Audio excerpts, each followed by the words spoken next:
number 115 with myself. The chair recognizes a senator from Potawatomi, Senator Gronstal, for Senate Resolution 115. Thank you, Madam President. Madam President, ladies and gentlemen of the Senate, this is a resolution to commemorate the service of Senator Black in the legislature, and as he will undoubtedly tell you later, he has 15 minutes more seniority than I do, because we both entered the Iowa House together in 1983. And I'm sure I'm going to wait for my opening, for my closing remarks to tell some of the humorous stories I remember about Senator Black. But I will say this, in case we all get lost in the humor stories that we might have about each other here. I just got to say it's been an honor to serve with Senator Black in the Iowa General Assembly. It's been an honor to see his commitment to natural resources in this state and to a clean environment and to having the kind of a state where his children and grandchildren can look forward to a bright future. And he has been dedicated to that throughout his entire career. And I deeply respect Senator Black. And so in case towards the end, after you all tell your funny stories, I forget, I wanted to make sure I said that out loud before we got to the end. So with that, Madam President, I will yield the floor for others to speak, and then it will come back to me. Do any other senators seek the floor? The chair recognizes a senator from Webster, Senator Beal. Thank you, Madam President. Ladies and gentlemen, friends and colleagues, I know Senator Black primarily through our work on international relations, not on natural resources. So it's from that venue that I want to say a few things. Dennis, I noticed that May and some of your international friends are in the gallery today. And Dennis, you are... It's kind of hard to address the president and look at you at the same time. Dennis, I really want to thank you for your service as a global citizen, as a citizen diplomat. You really have been an integral and important part of our International Relations Committee, a joint House-Senate. It's not a standing committee, but it's a joint House-Senate committee. Senator Butker and you and I and several have been involved in, and I'm always proud to be with you, to host our international guests, to travel. One of the things I like most about our work with international relations, Dennis, is that we don't have R's or D's behind our names.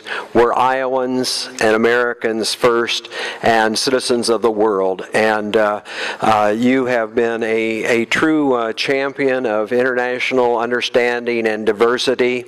And Dennis, I really am going to miss you. I have a feeling our paths will probably continue to cross, because I know you're going to still be working with May and others to build bridges and international friendships and alliances. But you've been a delight to work with. I'm going to personally miss you, but I'm also going to professionally miss you. And I wish you and Fawn and your family all the very best in your retirement. Well, I'm not going to say retirement. I don't think Dennis knows retirement. I think he's going to continue to serve both Iowans and America and indeed the world. And Dennis, you've never done so, and I hope you never start acting or feeling or thinking your age. God bless you. Thank you. The chair recognizes a senator from Shelby, Senator Butker. Thank you, Madam President. This is a senator from Lynn, Senator Hoke. Thank you, Madam President. Colleagues, I rise in support of Senate Resolution 115 to honor Senator Dennis Black. Whole lot of history here, and sitting next to Senator Black the last 2 years has been one of the really meaningful experiences of my service in the Iowa legislature. I can't remember when I first met Senator Black. I can't remember that, but I remember the first moment where I really got introduced to Senator Black's commitment to clean water and natural resources in our environment. I was a minority party member in the House, and Senator Greiner will remember this. I was a little talkative.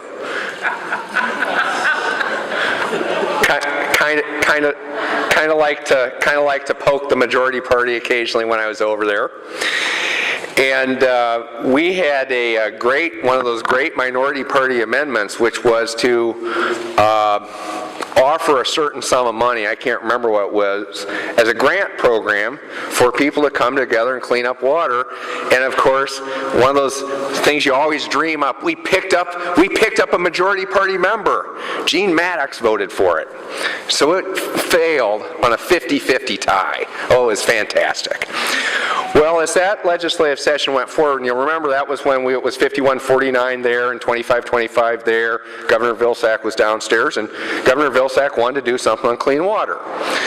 So comes over here, and I can't remember, the Senate did something, and we had a bill then that Senator Greiner, I think, ran in the House and did something, and they were different. And I got introduced to my first ever conference committee. The chair on the House side, of course, was Senator Greiner, then Representative Greiner.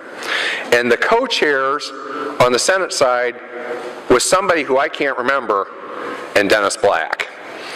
And out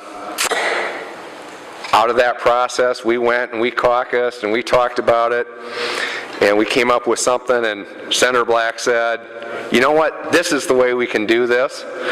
And we went back, and then Representative Greiner liked it, except we'd sort of forgotten about the man downstairs, Governor Vilsack. And so we went around and around and around, and out of that process was born the Watershed Improvement Review Board. I believe that was 2005, if I remember right. But I saw there Senator Black exerting great leadership, independence of thought, willingness to work with people of both parties to help make our environment, our water, better for the people of the state. Okay, so now fast forward a few months. There was another representative and myself who decided, as one of these great political stunts, and oh, come on, you all know they're political stunts, right? We all do them now and then. But Representative Donovan Olson and I did a 4-day, 9-state park clean water camping tour. Do you remember that? So we had to go camp around the state, and we were going to go to state parks that had lakes. And of course, that one of the stops on that trip was Rock Creek State Park in your district, if I remember that right. And I'll tell you, does Senator Black know how to pull people together and throw a neat event when you're coming to his district? It was fantastic. And so that was part of just a wonderful trip that Representative Olson and I had. And I remember as we were leaving Rock Creek State Park, that's when Representative Olson called his radio station in Boone and did the live interview from Interstate 80 on the radio about his visit to Rock Creek State Park and the Clean Water Camping Tour. Well, okay, fast forward to 2007. Here I am. I've spent 4 years in the minority party in the Iowa House, and lo and behold, you roll the dice, miracles happen in politics, and I find myself in the majority party in the Iowa Senate. And I'm walking in here and feeling like, yeah, this is pretty good being in the majority party. And Senator Black looks at me and says, yep, you're the guy to run the bill that's going to stop the indiscriminate killing of black bears and cougars in this state. He's going to put me in charge of the bill to make those animals fur-bearing animals, which means you need a reason before you kill them. Bold piece of legislation. he entrusted it to me, and I thought, okay, we're set. I'm in the majority party. My chairman wants me to do it. We're going. We go into caucus. Here's the bills. Yeah, we're doing it. We come out on the floor. And was it Johnson or was it Kettering? I think it was Kettering. Kettering. Steve Kettering offers the amendment to exempt Western Iowa.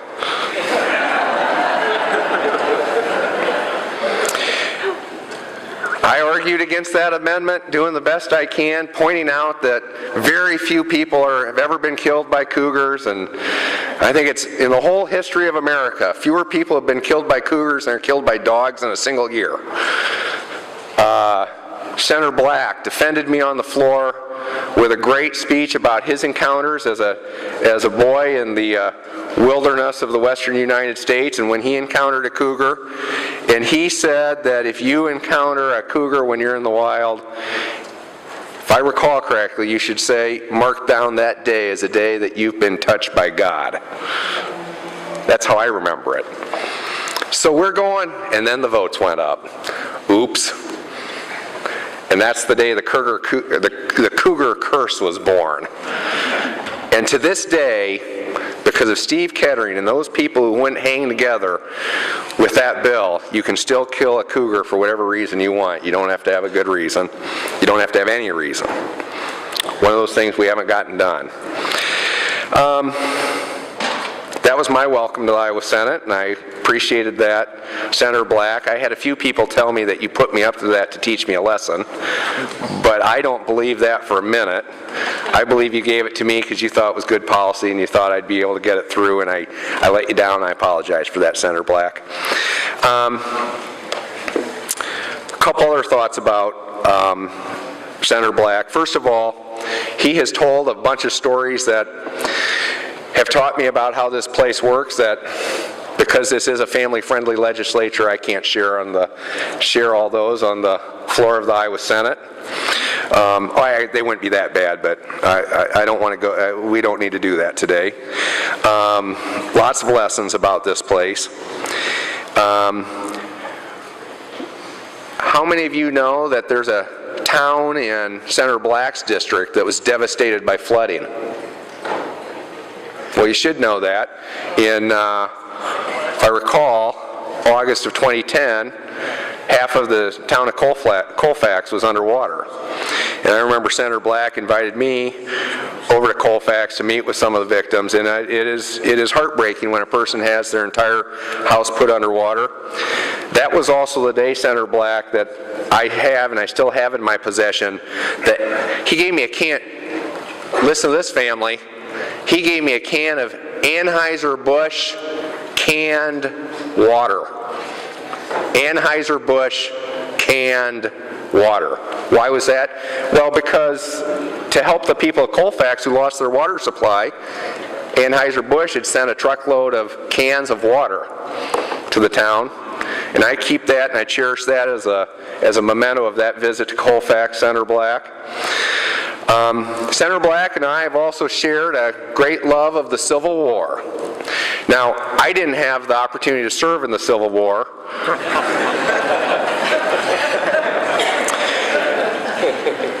Madam President, the Senate is going to lose. I'm not necessarily the greatest legislator of all time. I don't know. You've been very successful. You've been very successful as a legislator. But this is one of the best people who's ever served in this place, and I'm going to miss you terribly next year. Thank you, Madam President. You're welcome, Senator Hogue. The chair recognizes a senator from Polk, Senator Dearden. Thank you, Madam President. I also rise to support Senate Resolution 115. I think the first time I ever heard of Dennis Black, it's well before I was in the Senate.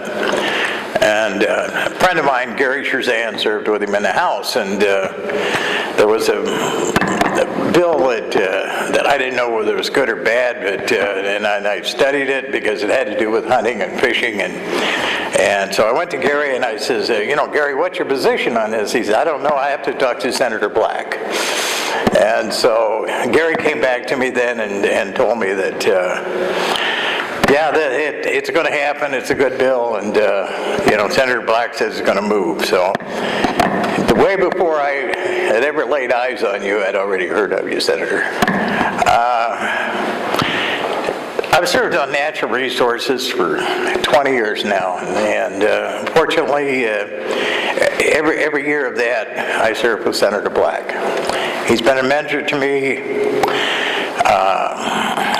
He taught me more about REAP than probably I wanted to know sometimes. But he was always there. He fought for REAP, and maybe this year we'll fully fund it plus, Senator. Let's keep our fingers crossed.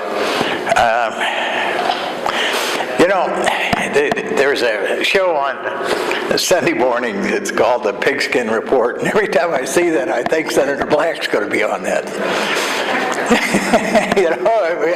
I don't know how many pigskins we sold this year, but I'm sure we'll hear in your closing remarks. And so every time I think of pigskins or REAP, I'll always think of Senator Black. And Senator, I hate to see this. I hate to see you go, because there's other folks in here that have your passion, but not your institutional knowledge. And that's what we're going to miss more than anything. Thank you for your service. Recognizes a senator from Blackhawk, Senator Dotzler. Thank you, Madam President, ladies and gentlemen of the Senate. I'm pretty excited to be up here talking about my good friend, Senator Black. And if I get emotional, Chris, slap me. Better start right now. Go ahead. Harder. Thank you.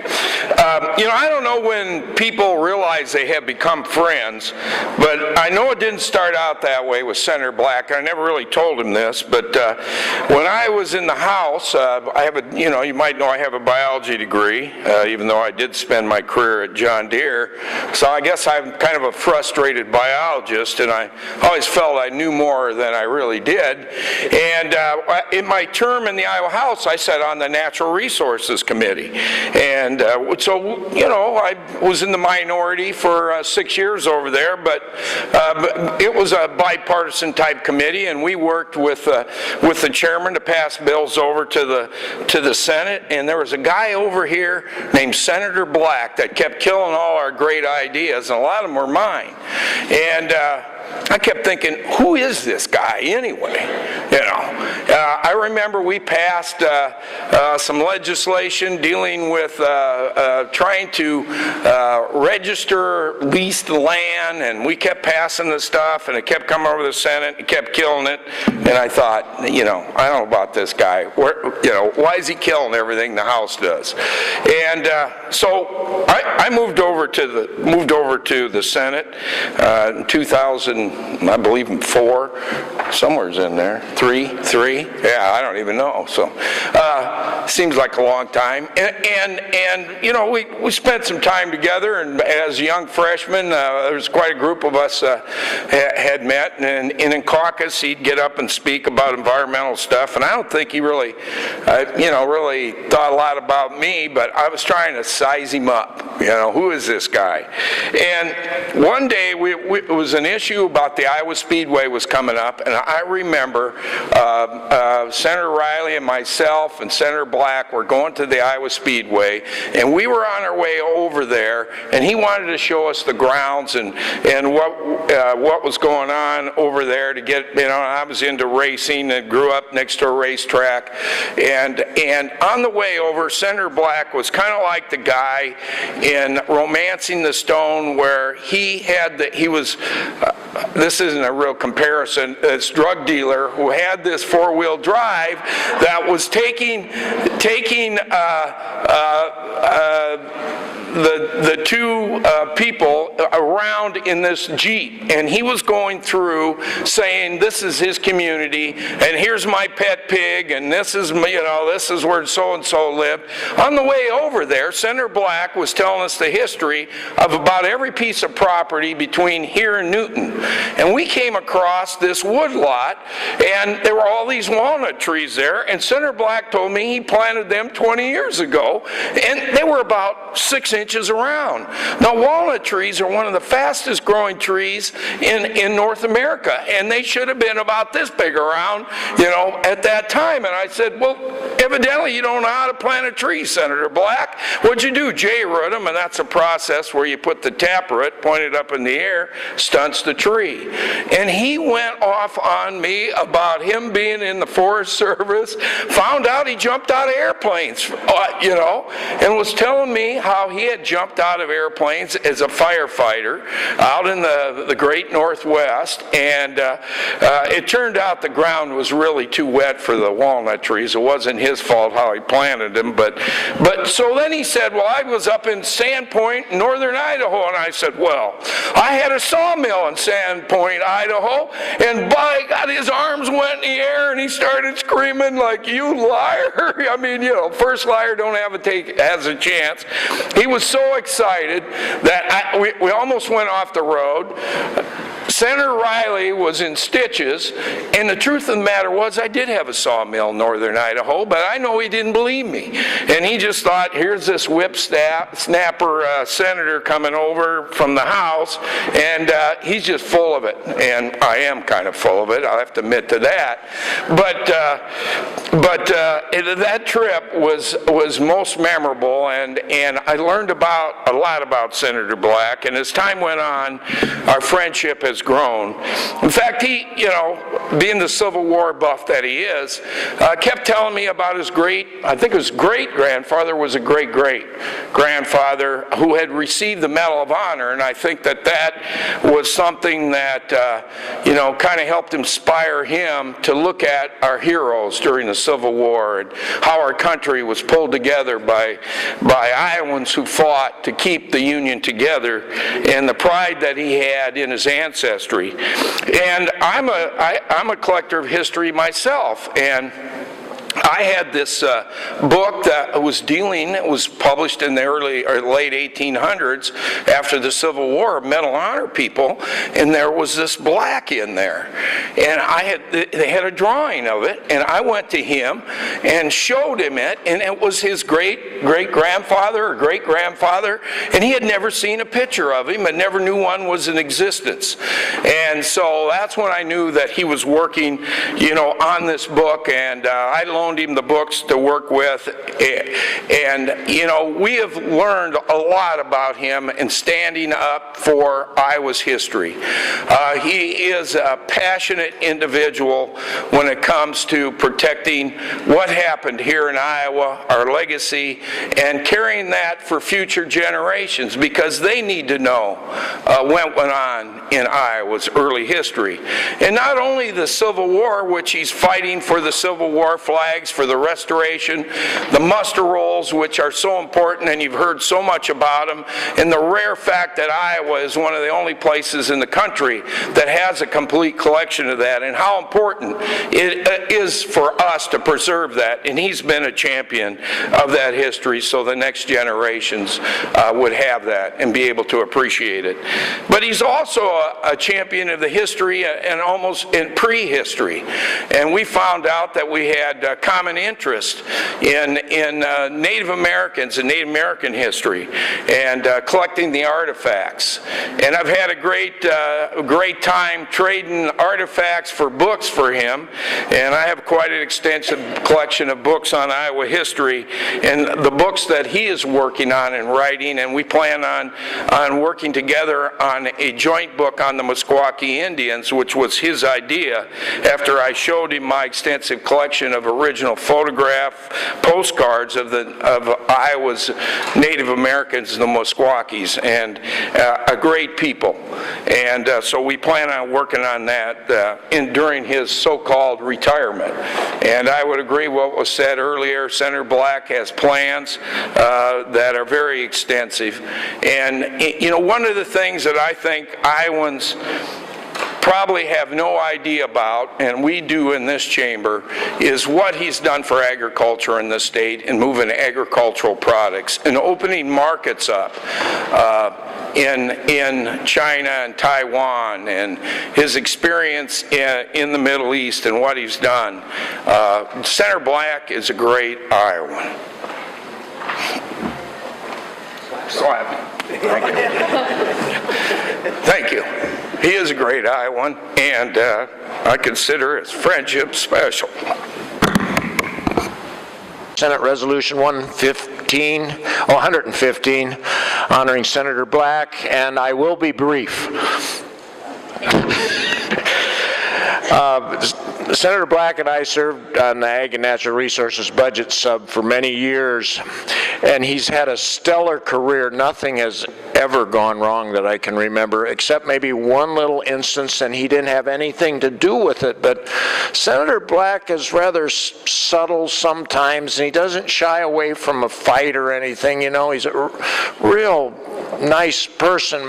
We had, it was a project that started out that it took longer than it took, and I was the chairman of the budget sub. It was called Honey Creek Resort, and a beautiful place, a good initiative to go down into southern Iowa. I think it's Appanoose County, and it helps the economy, a beautiful lake, and we're going to have this Honey Creek Resort. And everything was going along good, and everything was being built, but some of the stuff was a little slower than possible. And if you're going to put a golf course in, you should have it come to fruition in the spring, so you have all this income coming all through the summer to help pay for the cabins. Well, things sometimes don't go quite as planned, and I'm not sure, maybe it was around September we were getting the golf course done, and then we had a little shortfall of a few $1 million on the last things I think were produced were these cabins. And the Senator was explaining it to me, and he says, well, they're cabins. And I said, well, are they nice cabins? He says, oh, yes, some of them are very nice, Joe. And I says, oh, they have like screens? And oh, yeah, they have screens. And I says, indoor plumbing? And he goes, oh, yes, there's indoor plumbing. Air conditioning? He goes, yes, air conditioning and stuff. And I says, well, they rent pretty cheap or anything? He says, well, some of them do, and some of them are a little expensive, you know. And I says, I don't even want to go on the price. And he says, so he was, and I said, well, where, the dedication? I said, are you going to go down to the dedication? He says, do you think we should? And I said, well, if they're really expensive, I said, will the people be okay? And he says, well, it's good for the place and stuff like that. And he says, yeah, it's going to be good. And I never found out whether you went. I didn't get to go, but it's a beautiful place down there. I'm glad we built it. The last thing that came up was the resort, or the cabins and stuff. And I remember the way he put it. It was so nice that, well, we have a little bit of an overrun here, and we did get it solved. And we finally, it's built, and we're proud of it, I think, and everything's running. But boy, when it came down to the dedication, you sometimes don't know when you have a beautiful place how the taxpayers are, and I'm going to miss Dennis. We had a good time the last, I don't know how many, 14 years I've been here, and everything we try to do usually turns out fine, and I think Honey Creek did turn out just fine, but sometimes you get in these pickles with the racetrack and stuff like that when you need extra money and stuff like that, and we did get the job done, and you do the best you can. I think we did fine on that, and I'm proud to serve with you all these years, Dennis. And I'm going to miss you too, so thank you. You're welcome. The chair recognizes a senator from Polk, Senator Zahn. This is a senator from Johnson, Senator Bolcom. Thank you, Madam President. Madam President, ladies and gentlemen, the Senate, I rise in support of Senate Resolution 115 honoring Senator Blackness, Dennis. All the names I use to call Dennis. People have talked about Dennis's long service, and I knew him in the mid-'80s, just Senator Black doing conservation issues from afar. And having served with you, others have talked about it, the issues you've worked on. I think of the work on the Climate Change Advisory Council that was created in 2007, and your interest in creating that council and the work of that council. Work on all the biodiversity issues of the state. Senator Hogue talked about the cougars, Senator Kettering, And that was a great issue at the time, still unfinished business, the issue of soil conservation and protecting the wealth of Iowa. You know, we've been, as you know, been granted this incredible resource to be stewards of. It provides all the prosperity of our state. It's our farms, and the need to do so much more to protect it. You've been at the forefront of that, and of course people have talked about REAP, but your conservation expertise as a professional in bringing that to the legislature as a citizen legislature has been something that's going to be extraordinarily hard for us to replace. Occasionally Senator Dotzer gets up, and I think he has a BA in biology, and tries to fake it. Does a pretty good job, actually, when he's not crying. But you're going to be really hard to replace. I mean, the expertise you bring from 40 years of being in the field doing this work is just amazing. Your work in the establishment of the Iowa Flood Center, even this session fighting to get the aquifer monitoring network back in operation. Colleagues, we have extraordinary underground water resources, and we haven't been monitoring them for 6 years on how well they're doing and whether they're going to meet the community's needs, agriculture needs, fertilizer plants, ethanol plants. Senator Black is working this session to try and get those plugged back in. Your work on international relations, you've sent us all on a lot of trips to meet people and understand culture in other parts of the world and our connection to the world, which I think is one of your big accomplishments here. Others have talked about your Civil War history work, but for me, you've just been a steady member. You've always been there with advice about the process here, about relationships. You've been a great mentor. You've had an amazing assistant in Anne Marie. All this time. She's been a joy to be around and work with, and has done a really extraordinary job. She has her own relationships here with all of us that we will also miss. Dennis, we're going to miss you. We'll carry on as best we can. God bless you. The chair recognizes a senator from Polk, Senator McCoy. Thank you, Madam President. I rise in support of Senate Resolution 115. Senator Black, we've traveled some roads together. We've started out in the House together and ended in the Senate together. You've taught me about Civil War battle flags and that they're really not expletive things that we really should fund and we really should restore. I learned real quickly that he's very, very passionate about that, and as incoming chair of infrastructure, that was one of the mistakes that I made. One of the things that I've taught you about is you weren't always an early supporter of gay marriage, and you asked me a lot of questions, and you asked the right kinds of questions, and I think I was the first gay person you ever knew, but you spent a lot of time talking to me about it, and you came to understand, I think, a lot about the choices that we're faced with, and helped provided an appreciation for that subject. Many people know that you're Mormon. Some of the people in here actually remember how you voted in the death penalty case, and especially given what you had encountered through your own family and your own tragedy as it related to the murder of a loved one. So I have tremendous respect for you. I'm amazed at how smart you are and how much you know about everything. You're a Renaissance man. You know a little bit about everything, and you have You have provided us a tremendous background for natural resources. Your work on conservation issues and as a conservation director was very inspirational to me. We shared our work on conservation, and I just know that whatever you do next in your life, you'll be wildly successful at, and I'll be looking forward to seeing your next book published. Hope that you enjoy your time with the grandchildren and Vaughn, and wish you the best in your retirement. So, best of luck. God bless. The chair recognizes a senator from Cerro Gordo, Senator Reagan. Senator Black. Wow, all the stories I have to tell can't be told here, as you know, because no one would understand them, because we have our own little bantering going on. But I remember when you were in this row, and we worked so hard to get you out and in the back row.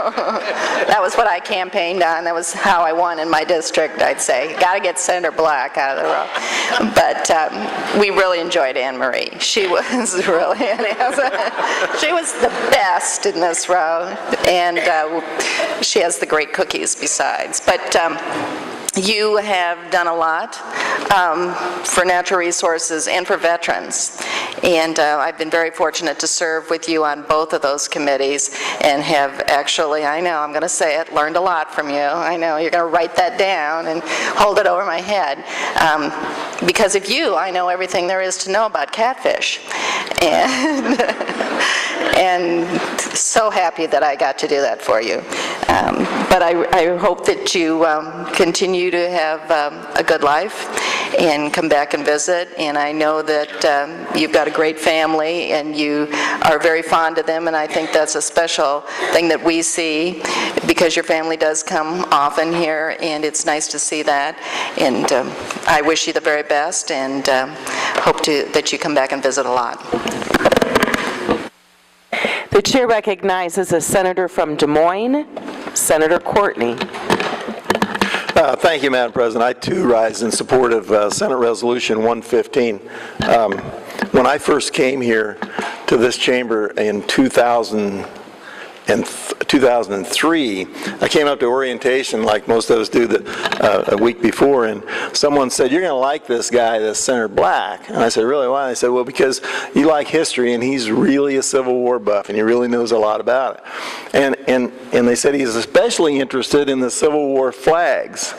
And I didn't know, Dennis, I apologize. I found out later he actually carried one in battle in the Civil War, and that's why he was trying to save it. So I didn't know that.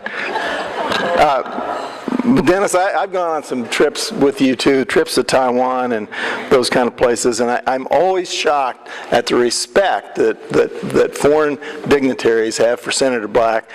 They treat him as if he were a dignitary in their own country, or even more. He knows a lot about it. He knows how to pronounce the names that I always stumble over. He knows how to pronounce them all, and he knows what they need in that country and what they're looking for. He even taught me how to present my business card to him. He said, "You don't do it like we do here. You don't throw it. You present it with both hands and wait on them and to respond back." And I didn't know those kind of things. So he made my trips really enjoyable, and they were really learning experiences, and I thank you for that.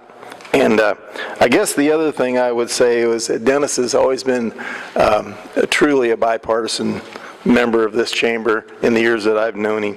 I think we all learned that in kindergarten, but Dennis kept it. He does work well with others. He really does. And I just wish you all the best, Dennis. I hope we see you around here a lot. You don't live that far away, so I hope we see you here more. I know we'll be hearing about you traveling all over the world in your future endeavors, so thank you. The chair recognizes a senator from Polk, Senator Hatch. Thank you, Madam President. Ladies and gentlemen, this is an honor really to talk briefly about Dennis. We served in the House together. Of course, I was a freshman and I was appointed to this committee to reorganize state government. And lo and behold, I found myself making a recommendation and creating a new department for environmental protection and conservation. And I've worked really hard as a student of public administration to present to my colleagues the different functions of those two agencies and how we need to keep them separate. And I had gotten it through committee.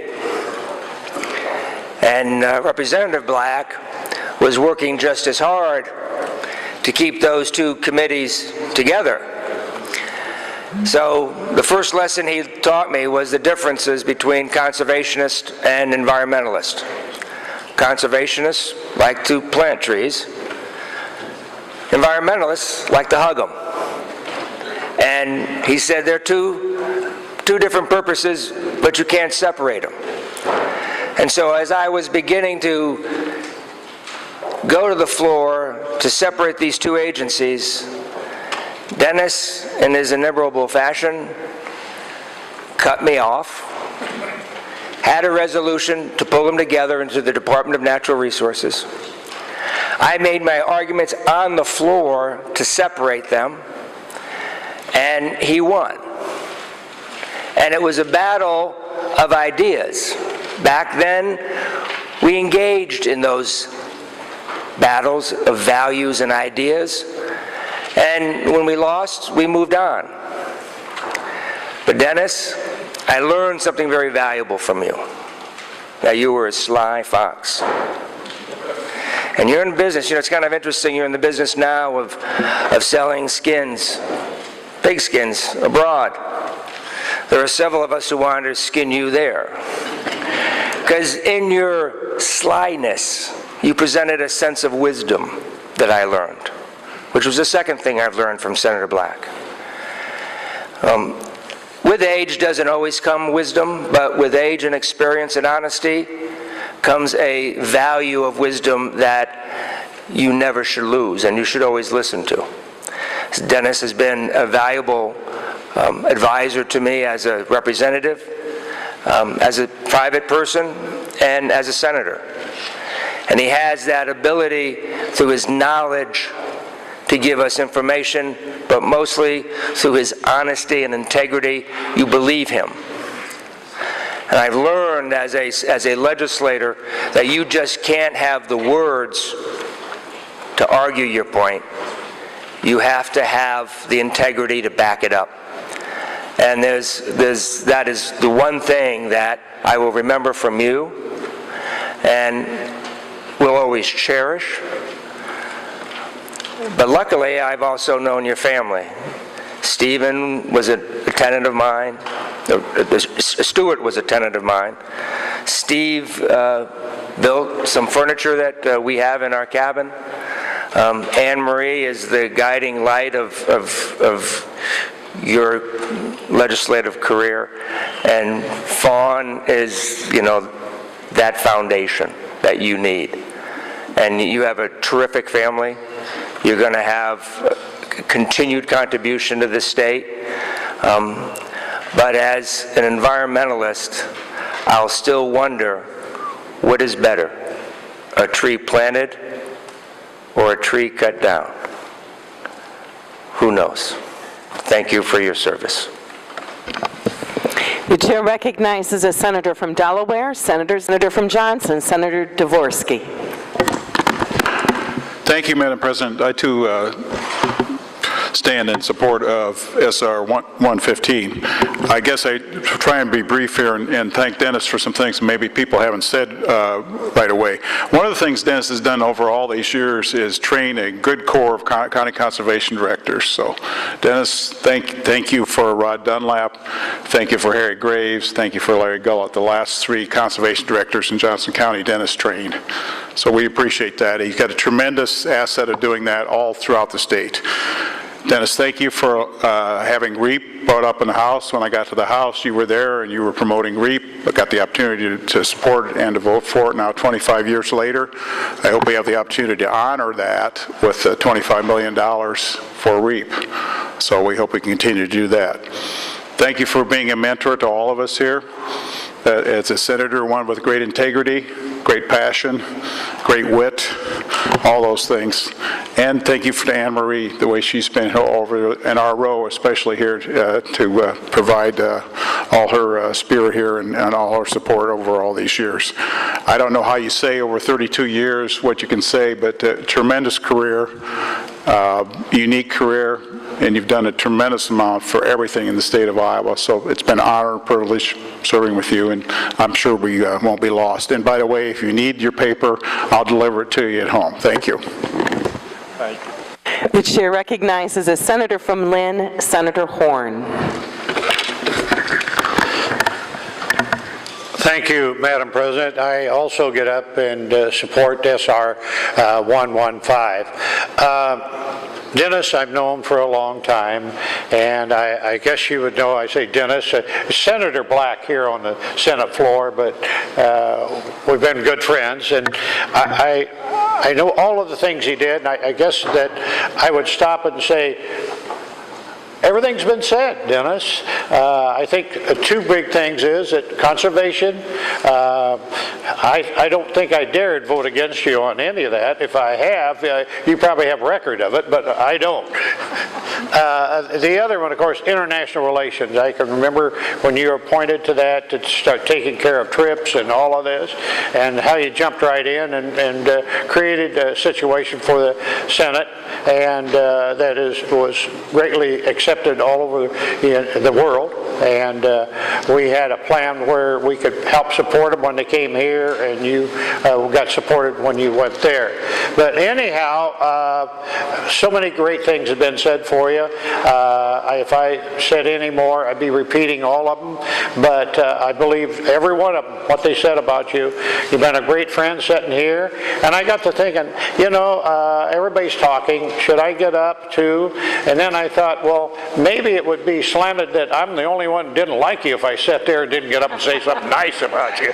But you've been a wonderful friend, and I hope, I've been around here a while. I remember when the young man that you were came in with dark hair and all this stuff, and he's changed a little, you know, but just the color of the hair, I think. But to support you in what you're going to do, and the thing that I really don't like in here is when some legislators leave, they kind of die in your life. You don't really get to see them again. So I hope you know that you'd be welcome to come back and talk with us, welcome to give us the information. Just go off and leave us and let us try to survive on our own. We still need your help. Thank you, Dennis. Thank you, Madam President. Madam President, ladies and gentlemen of the Senate, I rise too to support Senate Resolution number 115. You know, I was thinking about a couple things that have been said today. You know, I took a trip to Taiwan with Governor Vilsack. Not the trip you were on. You were on the earlier trip, and when you go to Taiwan and you're with a delegation, they have the cop cars go in front of the delegation, right? And there's two cops hanging out the windows waving these flashlights with red cones on them, and the traffic just parts in front of you. And the governor and the delegation of legislators from Iowa just go down the streets 50, 60 miles an hour, you know, because everybody moves out of the way. And then we get to the president's office, and he goes, "Where's Senator Black?" And who's this guy he's the governor of Iowa? So that's how the trips to Taiwan went. They all wanted to know who that guy was with Senator Black. I'd also say, you guys don't know this. You know, there's two parts to these jobs. One part of this job is about policy and all this stuff here, and then the other part of the job is the campaigns and elections. And so one day somebody in our operation on campaigns is calling up Senator Black and telling him he needs to do this or that, and call somebody and raise some money and all that kind of stuff, and then says, so what are you doing right now, Dennis? And Dennis says, I'm working the west side of my district. And we figured that was good, okay, because we knew he was pretty solid in Jasper County, but we're a little worried about Altoona, you know, so I'm working the west side of my district. That's what he said to our campaign person. I'm working the west side of my district. And 5 minutes later, he walks into Caribou Coffee on Ingersoll. Apparently the very, very, very far west side of his district. Now I tell you, we've also talked a little about natural resources, and nobody told the story. I mean, Dennis is committed, whether it's black bears, or cougars, or albino snails. One day, I don't know where you were, you can tell us later maybe, but he's out, I don't know how to describe it other than chasing an albino snail. So he sees one albino snail, and Senator Dotzer, maybe his biology was wrong, but he figured albino is a recessive gene, and if there's one all-white snail, there have to be two. Is that the right biology? At least that's what he thought at the time. So he starts chasing through the brush to catch up with an albino snail, and manages to tumble down a hill, knock himself out, and fall into wild parsnips. What was it? Wild parsnips. That's like poison ivy. And he was wearing shorts at the time. Well, there's a guy that's engaged in natural resources, from some of the biggest animals to absolutely the tiniest animals in the world. He knocked himself out chasing an albino snail. That just still amazes me. So, but he cares about the least of his brethren as much as the big black bear.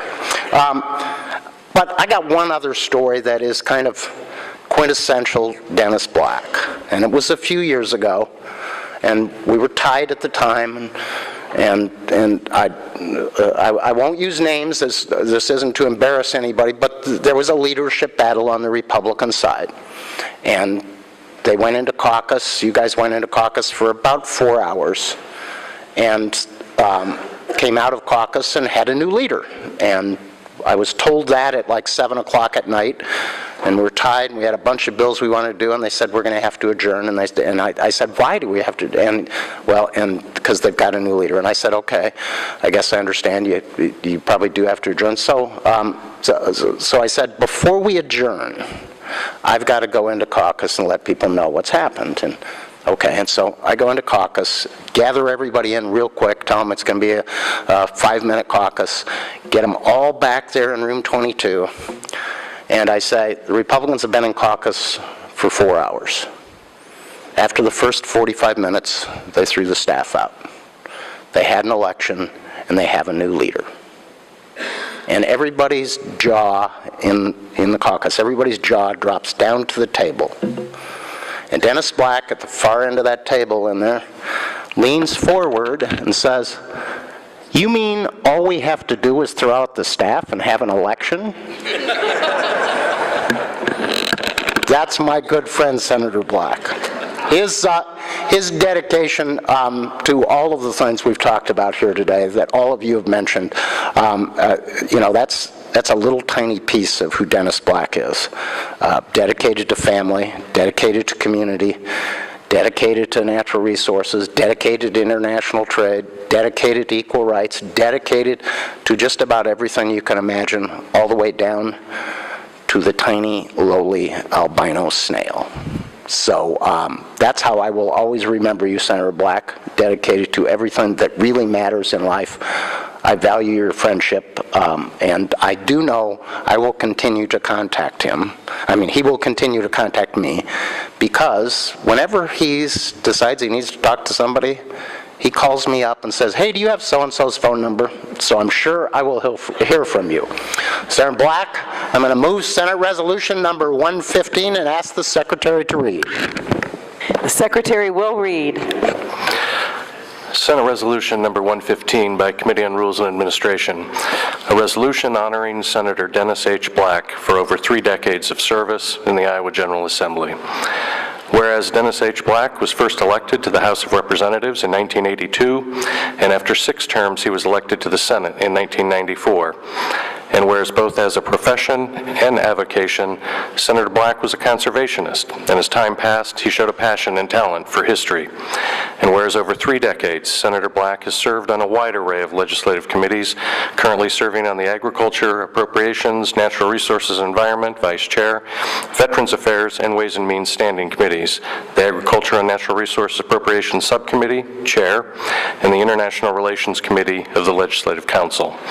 And whereas Senator Black also served as an unofficial Iowa ambassador, traveling around the world to promote Iowa ties, and here in the State House greeting foreign guests and showing them Iowa hospitality.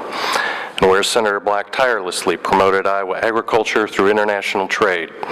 And whereas well into his legislative career, Senator Black researched and promoted Iowa and American history, leading to his publication of Profiles of Valor, the Senator's profile of Iowa's 57 Civil War Medal of Honor recipients. Now therefore, be it resolved by the Senate honors the public service of Senator Dennis H. Black, conservationist, lawmaker, goodwill ambassador, historian, and author, and wishes him the best in the years to come. The senator from Potawatomi, Senator Gronstal, moves the adoption of Senate Resolution 115. All those in favor, say aye. Opposed, say no. The motion prevails. The resolution is adopted.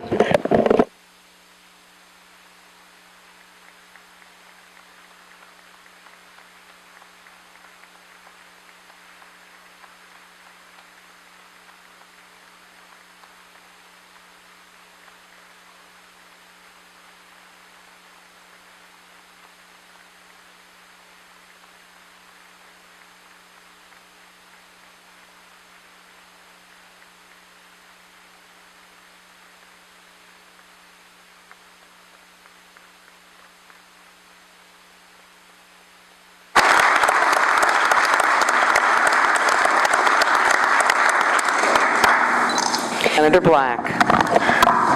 Thank you, Madam. Colleagues, I wish we could go on. It's so nice to hear good things. I love you all, some more than others. But unquestionably, I do love you all. And I love you because of the commitment that you make and have made for many years to leave your family. In the case of you, Senator Danielson, to leave your children. I did the same thing. And I thank my family profusely, my wife, for taking care of the children when I would come to Des Moines to the Capitol. Senator Gronstal, I really appreciate the fact that you are the leader of this resolution, because the respect I have for you would take more time than you would give me.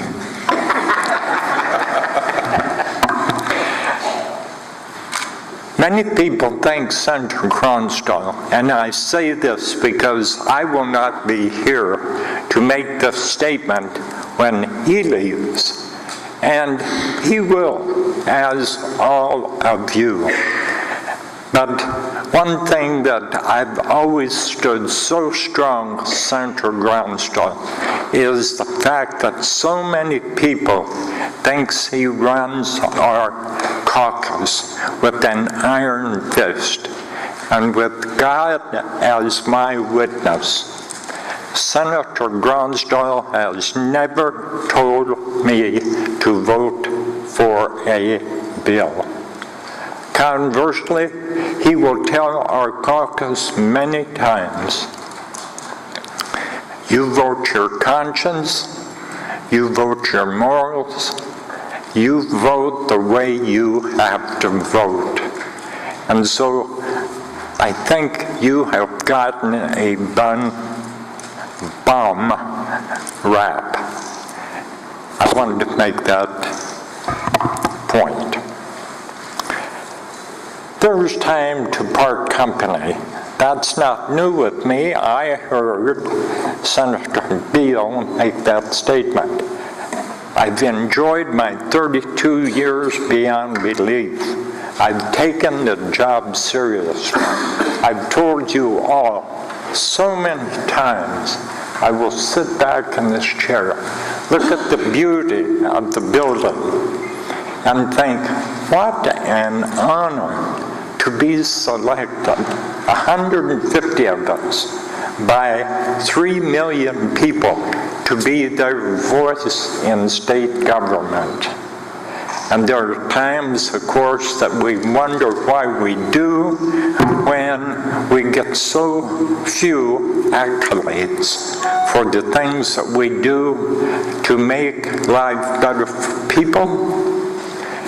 And the emails so frequently will be that picky-uni, little nitpicky thing that the bill may contain that they don't like, when in fact the bill does so many good things. It's not, what did you do for me last week? What are you going to do today? And that's just the reality of it all. I would like to stop, by the way, I'm really quite an emotional person. And my children, thank God, they are emotional too. My 2 boys, hardworking, accomplish great things.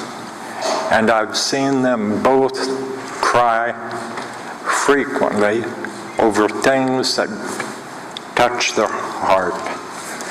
And how great that is. I've found in other countries, and quite a bit here in the U.S., where it seems to be wrong for the man to shed tears. Senator Gotzer, you and I both shed tears together. And I think that's good. There's nothing that says just women should cry, for crying out loud. No pun intended or whatever. Men, do so. Let it touch your heart. We're here for people. But if I was ever to get emotional this day, it would be from the Lord's Prayer. I don't know you very well, Senator Hart, because we're on so few committees and we've not talked frequently, but you have the voice of an angel. And how I thank you for that. You made my day, and I did tear up during your crying. Can we give her another hand?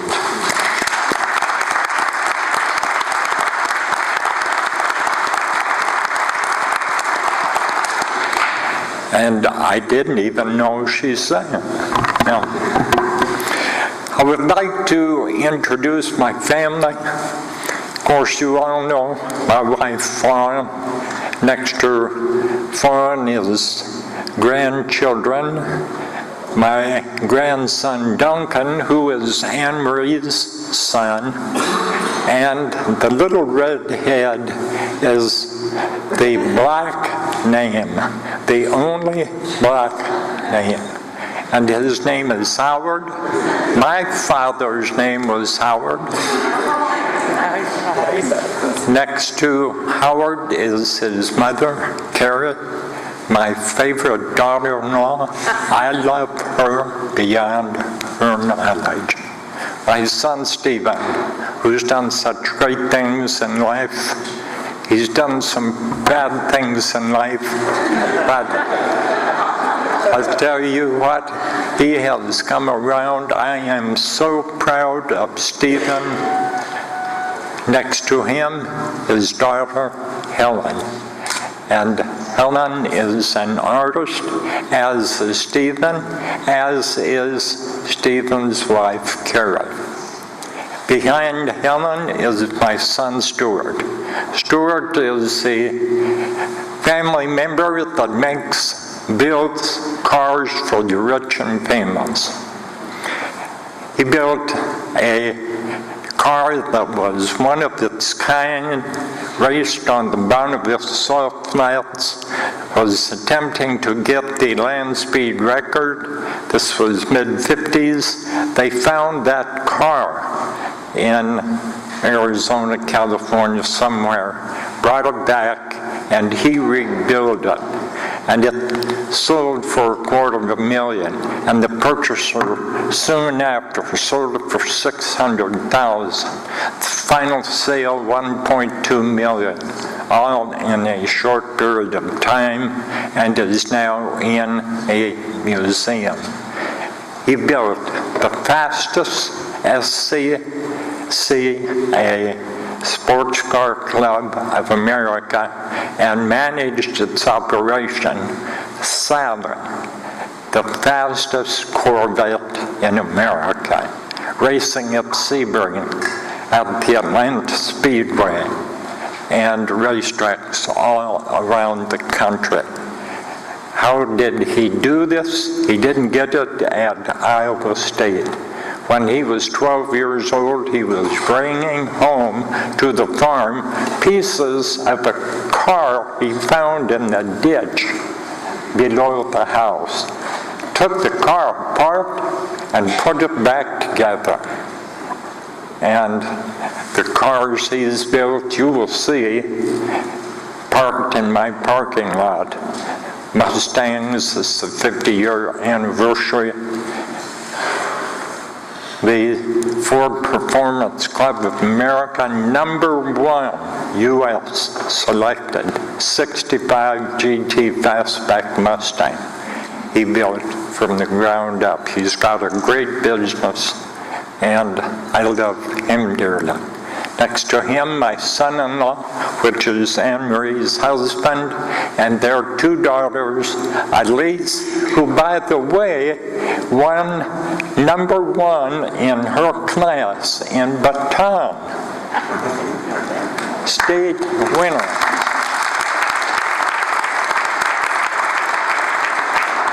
And so, my friends across the aisle, my dear friend and the individual running for the Democratic Senate 15 seat,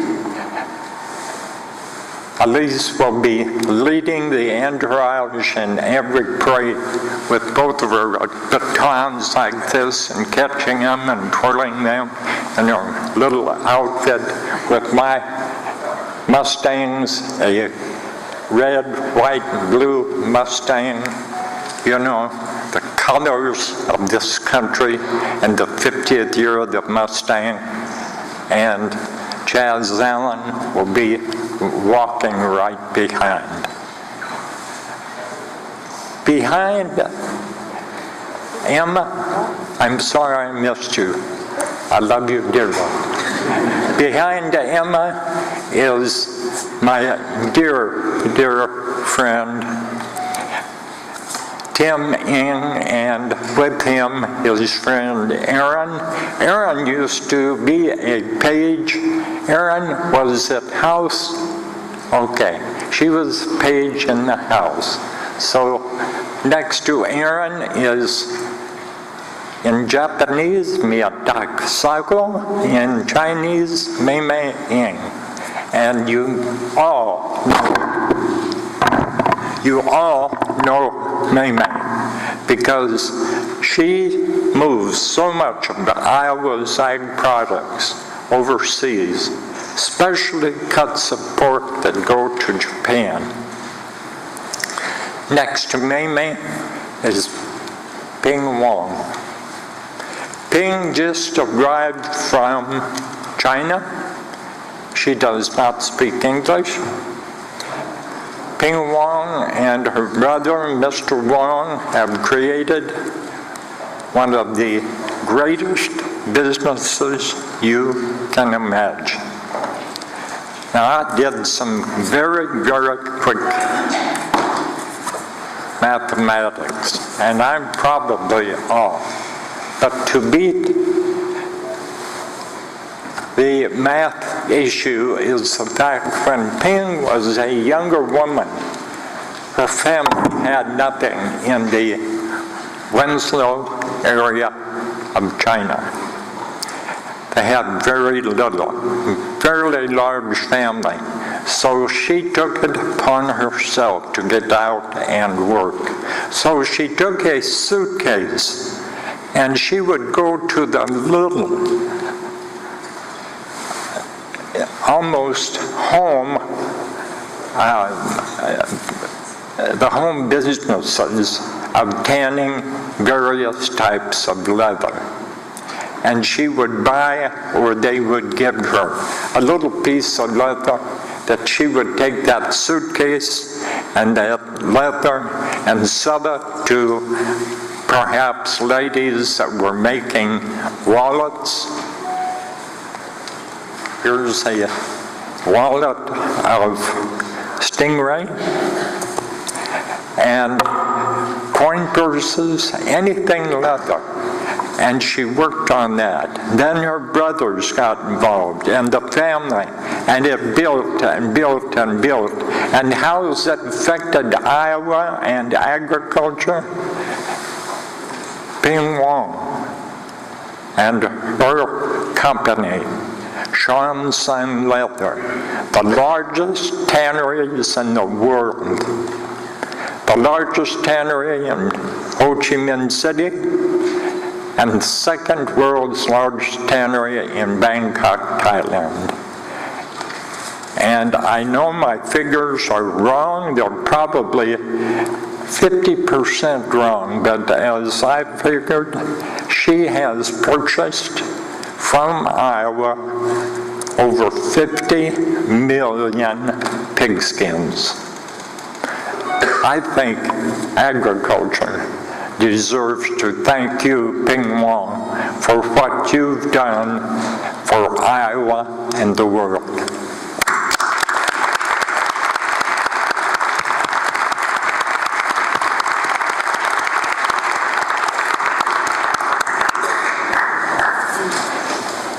And trust me, they no longer live in a little spot with no running water and no toilet and so on.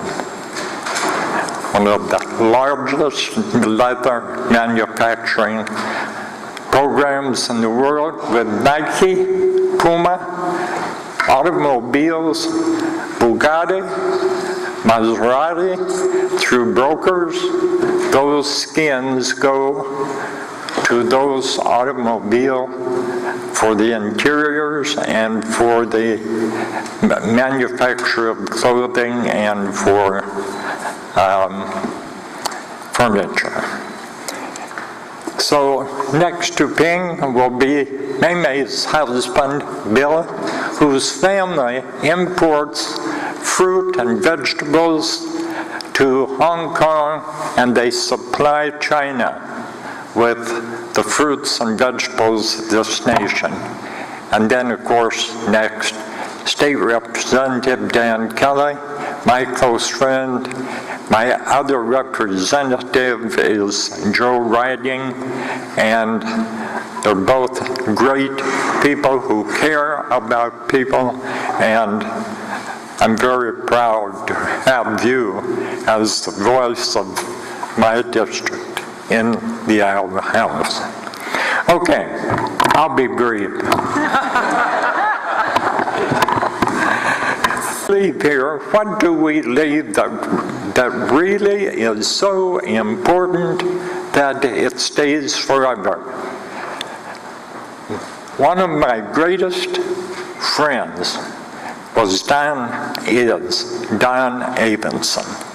Don Abenson used me. He was good at using people, but that was his job as leader in the House.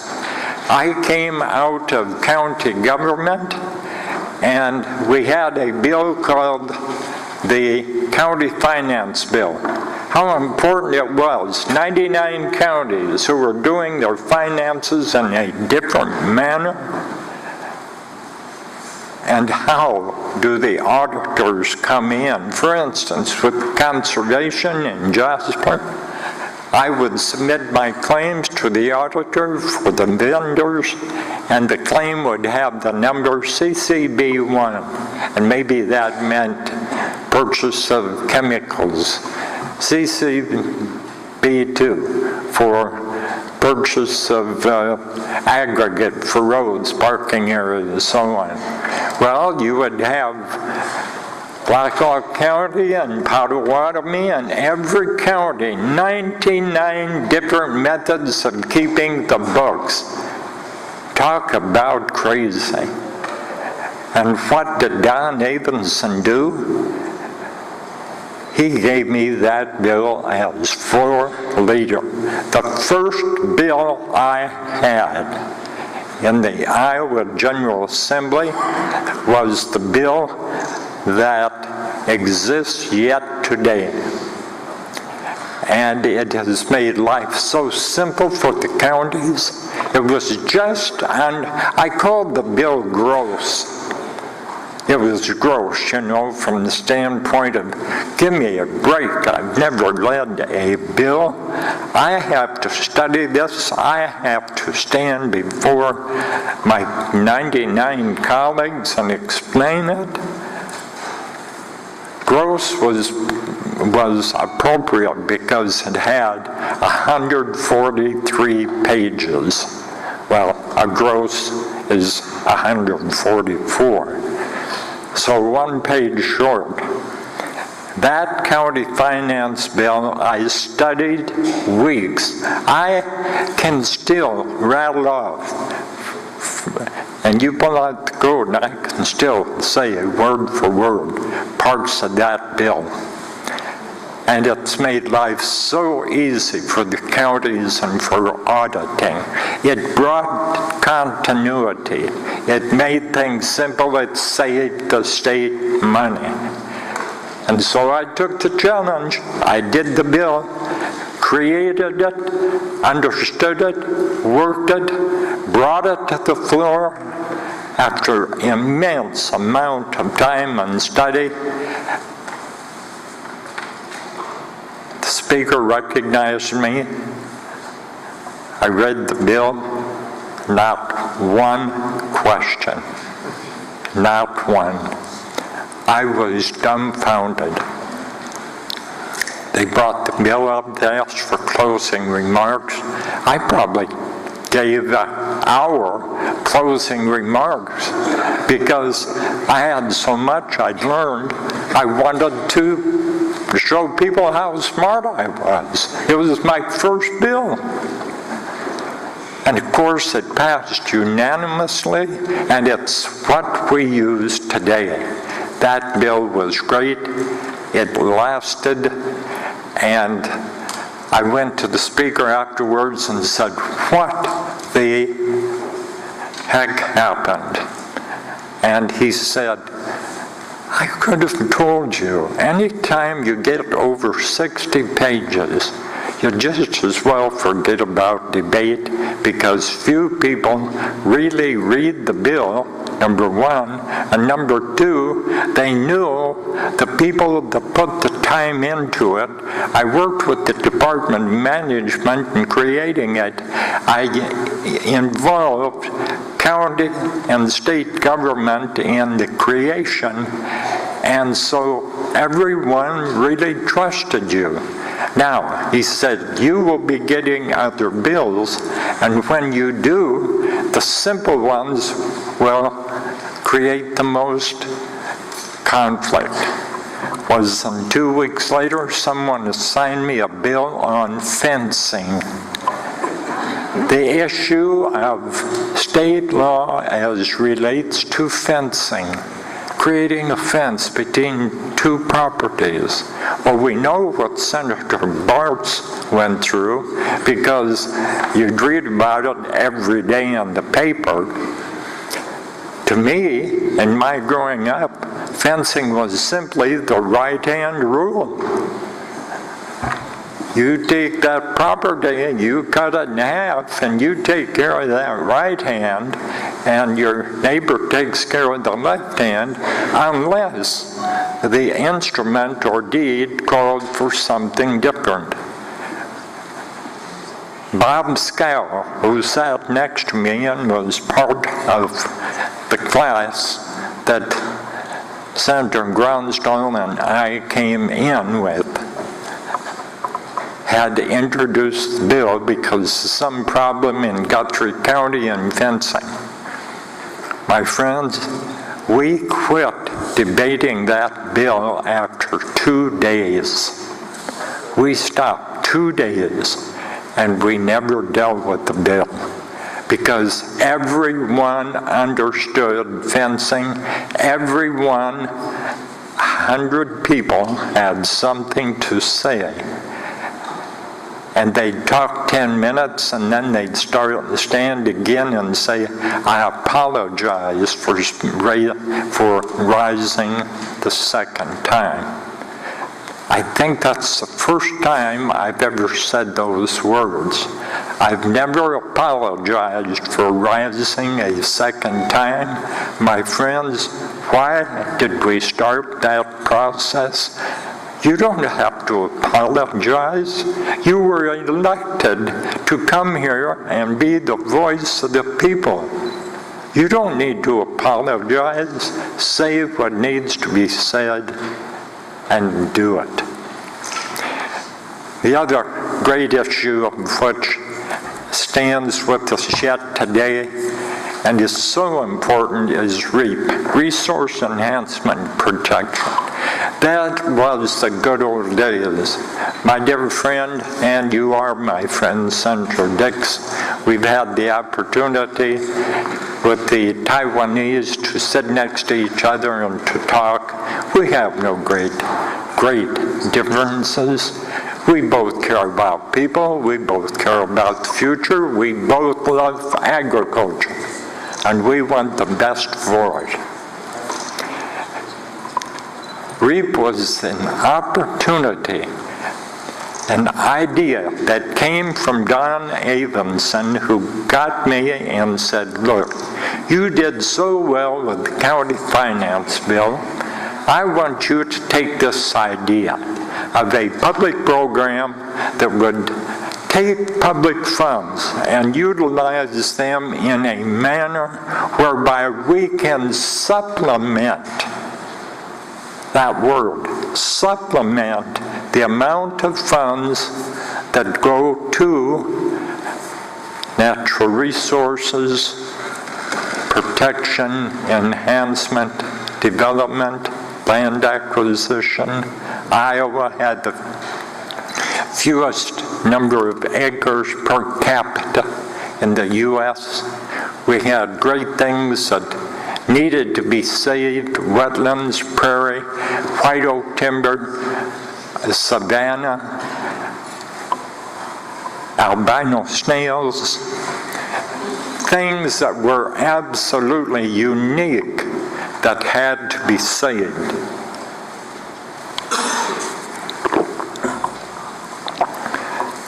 So I did something out of the ordinary. That was back in the days when you could do it. And that's the only sadness I take with me. The fact that it seems we can't do it again. We worked together. In the House, Del Stromer, Linda's majority leader, Linda, can't think of her last name, Ottmeyer, her father. He was the minority leader. And Don Avenson and him worked close together, just like here. It was Lowell Junkins and Cal Hausman, the best of friends, worked together, got things done. We worked so much better to accomplish things when 50 people can work on them together and make it happen. And that's the way it used to be. It does not need to be that way. It can change back to that way, and I would say the electorate and Iowans expect that to be the case. With REAP, here I am, chair of the Natural Resources Committee. I appoint independently a 5-member subcommittee comprised of 3 Republicans and 2 Democrats. And Marvin Deemer, the floor leader, was Paul Johnson. But Marvin Deemer led the charge. Marv is from Cedar Falls, a state representative, and understood this so well. He was so involved in the cycle trails through Cedar County and through the adjacent counties into Waterloo, and then tied into Dubuque. And they came up with a plan, and that plan included that limited that appropriation, the words I can't put together, Mrs. Standing unlimited appropriation of $20 million, which means if we appropriate 15,000, governor vetoes it, it's automatically 20. Governor, veto that bill. Yeah. But Marv came up with the idea, let's take these funds, let's use them where they do the most good. Let's take that first $350,000 and let's put that money into conservation education to get our young people to understand the need to protect and to respect the natural resources that we have, those few irreplaceable, non-renewable in the short term, natural resources that create what we've created today, that allow Ping Wong to buy from our farmers and value added in excess of 50 million skins, and for CK International to acquire those meats and food products that are needed throughout the world. The front page of National Geographic this month, the new food revolution, serving more than 7 million every day inside Iowa, the breadbasket of the nation. We lead in 6 areas. And so REAP was set up for 2 things: to improve our soil, to protect our water, to acquire through the Department of Natural Resources those irreplaceable, non-renewable in the short term natural resources that should belong to the state of Iowa, that do. And again, acquisition, but the property taxes have to be paid. You would think the House would know that, because the bill they sent over this year included language to do that. Good night, it's been on the books 25 years. Someone needs to read the code.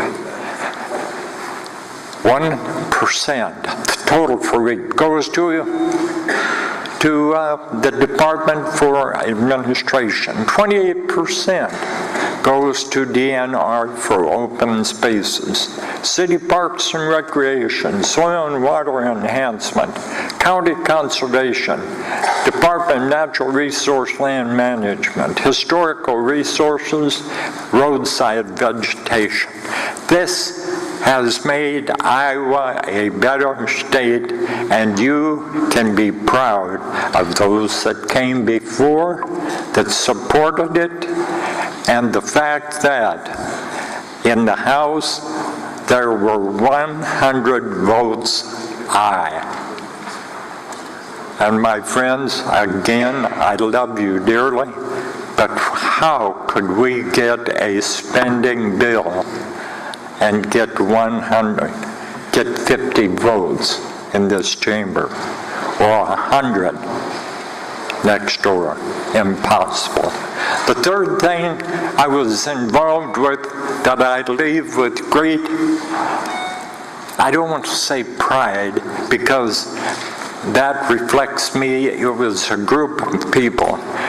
And Senator Gronstal and Wally, you were in a position to help make this happen in the Senate, but we started it in the House because the east-west line of the Rock Island Railroad was in bankruptcy. And here was an opportunity right through Newton, necessary, absolutely necessary for Maytag, for Rollscreen, for the shippers along that railroad. It had to be saved. We were not through with the railroad. So, I got with Gene Lloyd Jones, Senator.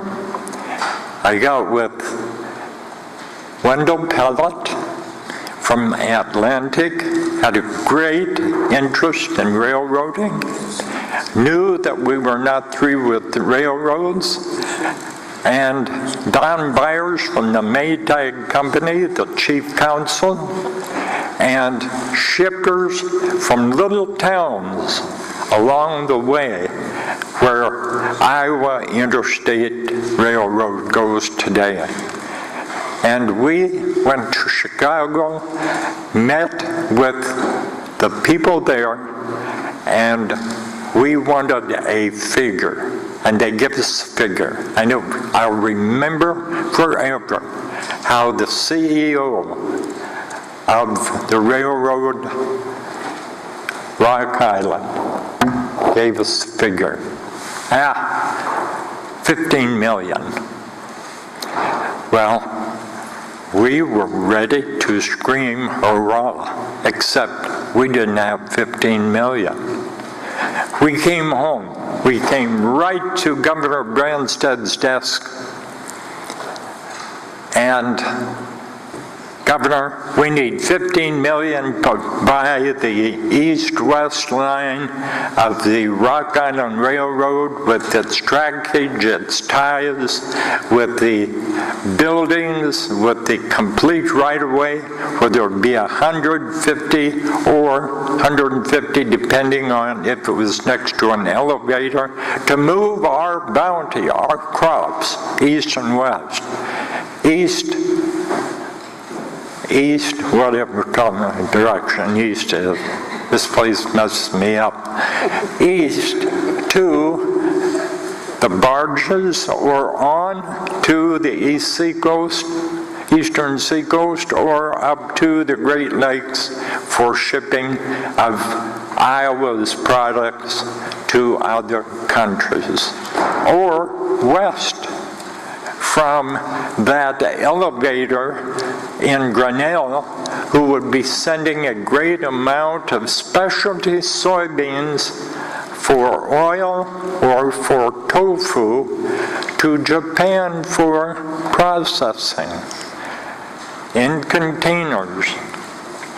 Go to Council Bluffs, be transloaded, go to the Port of Seattle, the Port of Vancouver, and on to Japan, or Taiwan, or to China, or to Korea, or to Vietnam, other areas to the south. We don't have the money. And I made the statement, can we borrow 15 million from the road use tax fund to get this done? And everyone went crazy. I mean, they knew I'd lost it. But one, because you took nothing from the inviolate road use tax fund, but we did. The governor agreed. We borrowed $15 million from the road use tax fund. We bought the east-west line of Rock Island. We involved Iowa Interstate Railroad as a separate corporation. The Maytag Company put great sums into it. Royal Screen out of Pella did the same. Vermeer out of Pella did the same. And shippers in the small communities across the state, east and west, did the same, and we created a railroad that today it takes you 15 minutes at crossing for them to get their trains past, and they're coming and going every time. That saves us energy.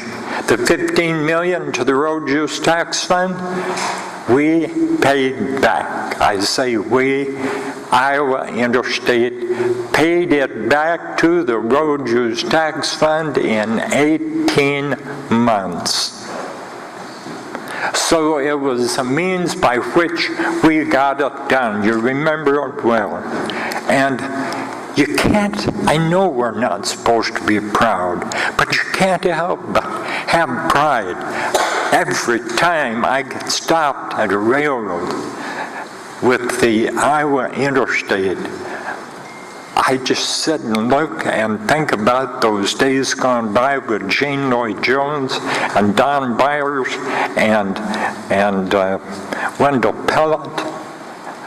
Wonderful people, bipartisan, where we did something that's made this state billions, my friends.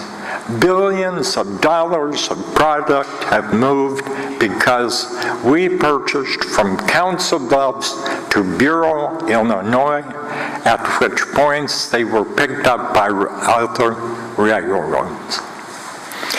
So, in my opinion, my three greatest accomplishments being involved with are the county finance bill, which the counties love today because of continuity. REAP, we know the success of REAP and the Iowa Interstate Railroad. And I will leave here with some sadness. It will go away quite quickly because I have so many things to do. I have to help Stephen on some work. I have to help Stuart. He makes me clean up his shop now and then. I have books to write. I'm very confident we'll be doing some foreign travel quite soon. I'm doing things that have got to be done. Trust me, when I spoke initially with my majority leader about the possibility of me not running, I made the statement that if the proper individual could not be retained, I would run again. And I would. But I don't think it's right. Really, I think 32 years is too long. I do, because you get too close to people. I really think so highly of some of you folks. Darrell, the amount of work you do is beyond belief. If it's nothing other than taking photographs. But we know it is because you help make things better among countries. I could go through each one of you, here and there. Senator Kapushian, my mailbox is in your district because my house is on one side of the road and I go across the road and I'm in your district. And so I've got to enter your district each day to get my mail. Doesn't bother me a bit. I know full well where your heart is when it comes to agriculture. But I would just hope that you would remember Dennis Black, at least for a short period of time. We know full well that a month after session's over, they'll say Dennis, and you'll say, Dennis who? But you'll remember the fact that I have involved the Minority Caucus in creating and crafting Ag and Natural Resources Bill. Senator Bain, you know that because you're a sounding board for me. We've been great friends over the years, haven't we? I mean, we've been personal friends. Ideologically, I can't see him. He's over the horizon. But we get along great. And that's the way it should be.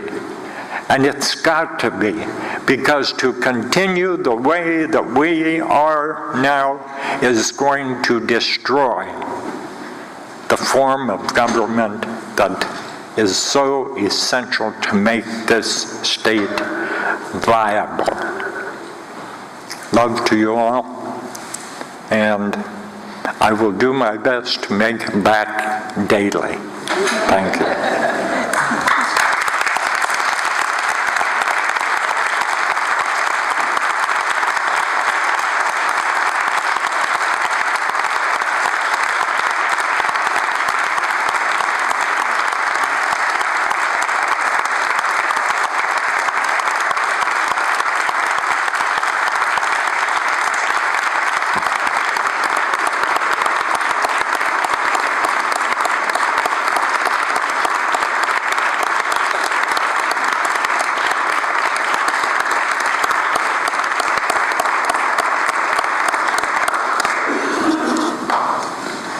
Senator Black.